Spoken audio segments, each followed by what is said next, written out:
lamun pek urang teh salat teh hiji jelema nu teh salat ngabareran ka tatangga kabagean dosana geura inna saro tariki salat ya ta'ada ila sabina rajulan min ahli waqoribi sanyana kagorengan jelema nu tinggalin salat ngaremet ngabareran ka tatangga itu 70 kabagean kabeh la ilaha illallah menyapa mualim make kabagean dek asa teu bayis teu meulem si itu we cacar kunaon teh salat teh ka salat kabagean kieu geura urang contohkeun da kudu kaharti ku otak contohkeun urang teh misalna Haji Deni mualim tah dahar mangga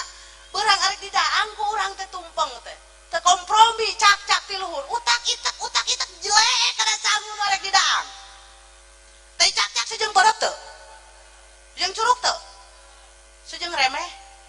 berarti lamun pek ngising paling 2 remeh nu katanya cak-cakan nah 2 remeh dicokot nu katanya cak-cakan atau dirawu cek sangu anu teu katanya cak-cakan gara-gara sia katanya cak-cakan dewe karawu aing geus karawu diawurkeun dipacok ku hayam gara-gara sia katanya cak-cakan akhirna dewe karawu akhirna dewe dipacok hayam gara-gara sia